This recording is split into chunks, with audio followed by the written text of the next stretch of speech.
பயணத்துக்கு போகாதீர்கள். அதே மாதிரி நண்பர்களே, அப்பாவோடு கைகோர்த்து நடந்து போகிற பிள்ளைகளை நான் எதிர்பார்க்கிறேன்.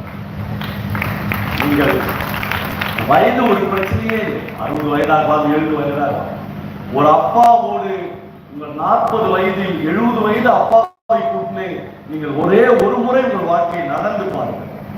ஆட்டோமேட்டிக்கா ஒரு 15 நிமிடம் நடந்தீங்கன்னா உங்கள் அப்பாவின் கையும் உங்க கையும் ஒன்னா சேர்ந்து அப்படியே கையை பிணைத்துக் கொள்வீர்கள். அது ஒரு வகையில் ரத்த நாளங்களின் வழியே உங்கள் அன்பை உங்கள் காதலை உங்கள் அப்பாவுக்கு தெரிவிக்கிறீர்கள். அவருடைய ரத்த நாளங்களின் வழியாக அவருடைய அனுபவ செறிவை உங்களுக்கு அவர் ஊட்டுகிறார்.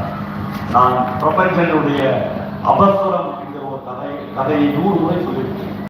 அந்த கதையை கேட்டு சென்னையில் உள்ள ஒரு பிரபலமான நகைக்கடை ஓனர், அவர் பெயர் சாந்தகுமார், தெரியும்.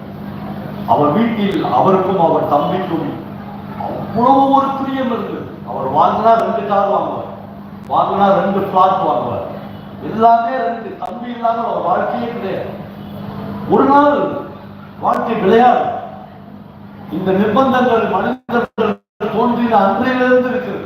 ஒரு நாள் தம்பி வந்து அண்ணன் சொல்லுவான், அண்ணா எல்லாமே நீ போட்ட பிச்சையில வாழ மாதிரி கீழே ஏன் தம்பி ஏதாவது தப்பு பண்ணுறா? இல்லை, நீ இந்த கடவுளுக்கு நிகராக பார்த்து தப்புலாம் பண்ணல, அப்புறம் என் சொத்தை பிரிச்சு கொடுத்து கேட்கிறான்.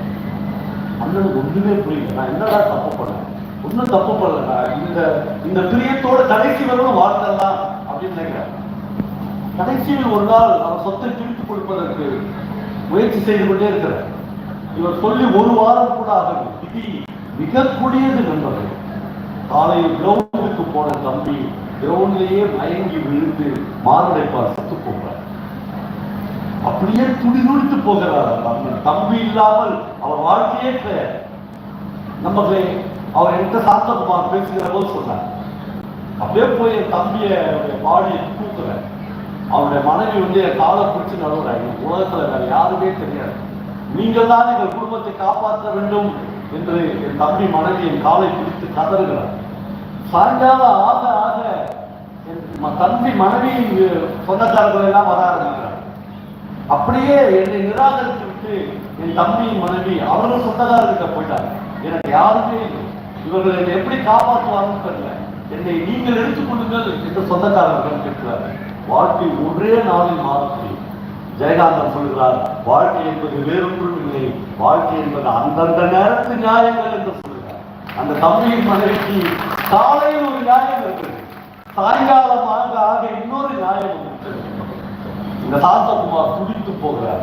வேறு வழி இல்லாமல் 4 கோடி ரூபாய்க்காக அவர்கள் வீட்டில் ஹைகோர்ட்டில் ஒரு கேஸ்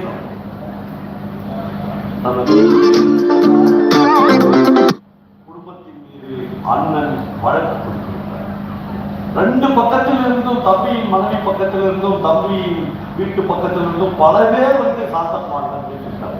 நீ எவ்வளவு பெருந்தன்மையான, நீ எவ்வளவு பிரியமானவன் அந்த தம்பிக்கு, நீ எது வாங்கினாலும் 2 வாங்குவேன், அந்த தம்பி மனைவி போய் நீ கேஸ் போடலாமா என்று கேட்கிறார். யாருமே அவரை கல்வி செய்யவே முடியும். நமக்கு ஒரு நாள் சாந்தம்மா என்னை அழைத்துக் கொண்டு, என்னையும் பல்லவனையும் அழைத்துக் கொண்டு அவருடைய பெட்ரூம் அவருடைய படுக்கை அறையை திறந்து, இந்த இடத்தில் என்னுடைய போனை வைத்துவிட்டு நீங்கள் சொல்லுகிற கதையை நானும் மனைவியும் கேட்போம் சார் என்று சொன்னார். நான் பிரபஞ்சனுடைய அபஸ்வரம் என்ற ஒரு கதையை சொல்லியிருந்தேன்.